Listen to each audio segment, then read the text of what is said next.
Welcome to Affas cookery vlogs. എല്ലാവർക്കും പുതിയൊരു വ്ളോഗിലേക്ക് സ്വാഗതം. ഇന്ന് നമുക്ക് എഗ് പപ്സിൻ്റെ ഒരു റെസിപ്പിയാണ്. അതെങ്ങനെയാണ് പ്രിപ്പയർ ചെയ്യുന്നതെന്ന് നോക്കാം. അതിനാവശ്യമായിട്ട് കുറച്ച് മൈദപ്പൊടിയും ഉപ്പും വെള്ളവും ചേർത്ത് നന്നായിട്ട് കുഴച്ചെടുക്കുക. ഇതിൻ്റെയൊക്കെ ഡീറ്റെയിൽസ് ഞാൻ ഡിസ്ക്രിപ്ഷനിൽ കൊടുത്തിരിക്കാവേ.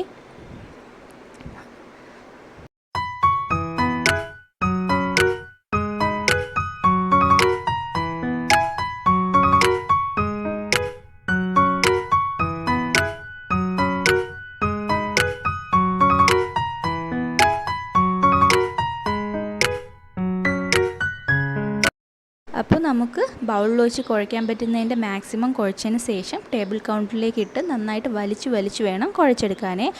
അങ്ങനെ എത്രത്തോളം കുഴയ്ക്കാൻ പറ്റുമോ അത്രത്തോളം കുഴച്ചെടുക്കുമ്പോൾ മാവ് നല്ല സോഫ്റ്റായിട്ട് കിട്ടും. ആ ഒരു പരുവത്തിലേക്ക് കൊണ്ടുവരണം. ഇതുപോലെ വലിച്ചിട്ട് വേണം കുഴച്ചെടുക്കാനേ.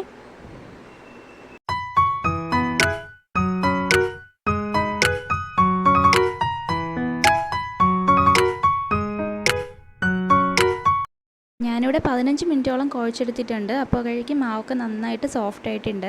ഇനി ഇതിനെ ബോൾസാക്കി എടുക്കുക. ഈ ഒരു അളവിൽ നിന്ന് 10ഓളം ബോൾസ് കിട്ടിയിട്ടുണ്ട്. ഒരു വലിയ പൂരിയുടെ ബോൾസിൻ്റെ അത്രയും ഉണ്ടാവണം. ഇത് കഴിഞ്ഞതിന് ശേഷം നമുക്കിതിൻ്റെ അടുത്ത സ്റ്റെപ്പ് കാണിക്കാവേ.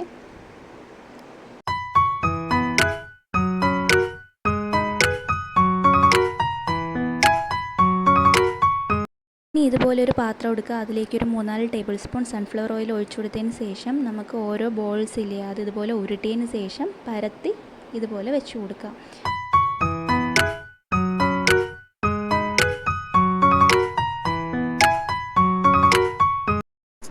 ഇനി എല്ലാം ഇങ്ങനെ നിരത്തി പാത്രത്തിൽ വെച്ചതിന് ശേഷം ഒന്ന് മറിച്ചിട്ട് കൊടുക്കാം. ഇത് മാവ് ഡ്രൈ ആയി പോകാതിരിക്കാൻ വേണ്ടിയിട്ടാണ് നമ്മളിങ്ങനെ ചെയ്യുന്നത്. ഇനി എല്ലാം ഇങ്ങനെ മറിച്ചിട്ട് കൊടുത്തതിന് ശേഷം ഒരു 10-20 മിനിറ്റ് മൂടി വെച്ച് കൊടുക്കാം. ആ ഒരു ടൈമിൽ നമുക്ക് ഇതിന് വേണ്ടിയിട്ടുള്ള മസാല റെഡിയാക്കാം. അതിനാവശ്യമായിട്ട് 2 സവാള, അതുപോലെ പച്ചമുളക്, ഇഞ്ചി, വെളുത്തുള്ളി. ഇനി അടുപ്പിലേക്ക് ഒരു പാൻ വയ്ക്കുക. അത് നന്നായിട്ട് ചൂടായി വരുമ്പോൾ നമുക്ക് സൺഫ്ലവർ ഓയിൽ ഒഴിച്ചു കൊടുക്കാം. അതിലേക്ക് കുറച്ച് കറി ലീവ്സ് ഇട്ട് കൊടുക്കുക. പിന്നെ നമ്മൾ അരിഞ്ഞ് മാറ്റി വെച്ച ഉള്ളിയും കൂടെ ചേർത്ത് കൊടുക്കാം. അതിലേക്ക് കുറച്ച് ഉപ്പും കൂടി ഇട്ട് കൊടുത്തതിന് ശേഷം നന്നായിട്ടൊന്ന് വഴറ്റിയെടുക്കാം. ഈ ഒരു പീരീഡിൽ ഇഞ്ചി, വെളുത്തുള്ളി, പച്ചമുളക് നന്നായിട്ടൊന്ന് ക്രഷ് ചെയ്തെടുക്കുക. അതിനുശേഷം ഇതിലേക്കൊന്ന് ചേർത്ത് കൊടുക്കുക. എന്നിട്ട് അതിൻ്റെയൊക്കെ റോ സ്മെല്ല് മാറുന്നത് വരെ നന്നായിട്ടൊന്ന് വാട്ടിയെടുത്തതിന് ശേഷം നമുക്ക് ഇതിന് വേണ്ടിയിട്ടുള്ള പൊടികൾ ചേർത്ത് കൊടുക്കാം. അപ്പോൾ ഉള്ളിയൊക്കെ നല്ല ഗോൾഡൻ നിറമായെന്ന് ഉറപ്പുവരുത്തിയതിന് ശേഷം മാത്രമേ പൊടികളെല്ലാം ആഡ് ചെയ്ത് കൊടുക്കാവൂ. പൊടികളെല്ലാം ആഡ് ചെയ്ത് കൊടുക്കുന്ന ആ ഒരു സമയത്ത് ലോ ഫ്ലെയിമിൽ ഇട്ടിട്ട് വേണം ചെയ്ത് കൊടുക്കാനായിട്ട്.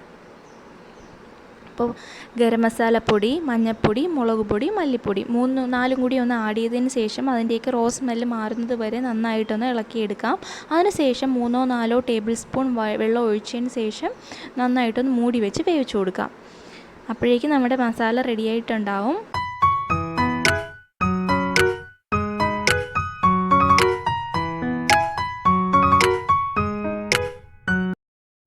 ഇവിടെ ഇപ്പോൾ മസാല റെഡിയായി. ഇനി പപ്സിൻ്റെ ഷീറ്റ് റെഡിയാക്കി എടുക്കാം.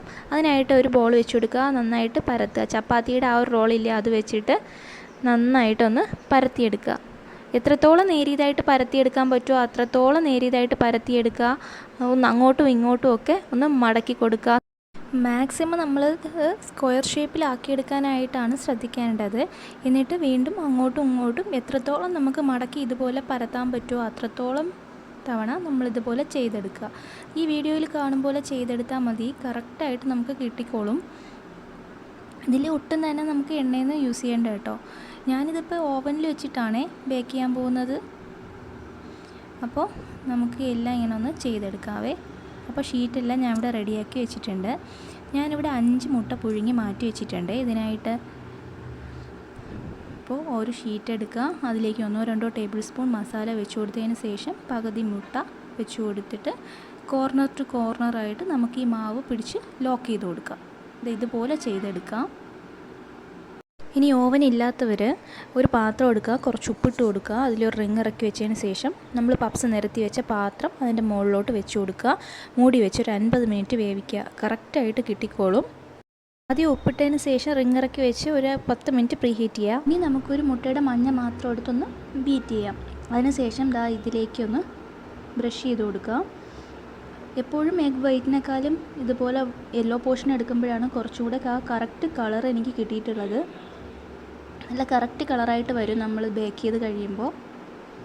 ഞാനിവിടെ 200 ഡിഗ്രി സെൽഷ്യസിൽ 30 മിനിറ്റ് ചെയ്തപ്പോൾ എനിക്ക് നല്ല പെർഫെക്റ്റ് ആയിട്ട് തന്നെ വന്നിട്ടുണ്ട്. ഇതെല്ലാം ഇവിടെ റെഡിയായി. ഞാനൊന്ന് പൊട്ടിച്ച് കാണിക്കാം. നല്ല ചൂടുണ്ട്. ഇതാ നമുക്ക് നല്ല പെർഫെക്റ്റ് ആയിട്ടുള്ള നമ്മൾ ബേക്കറിയിൽ നിന്നൊക്കെ വാങ്ങിക്കുന്ന അതേ ടേസ്റ്റിലുള്ള പപ്സ് നമുക്ക് കിട്ടിയിട്ടുണ്ട്. എല്ലാവരും ഒന്ന് ട്രൈ ചെയ്ത് നോക്കുക. ഈ വീഡിയോ ഇഷ്ടമാവുകയാണെങ്കിൽ ലൈക്ക് ചെയ്യുക, ഷെയർ ചെയ്യുക, സബ്സ്ക്രൈബ് ചെയ്യുക. Thanks for watching.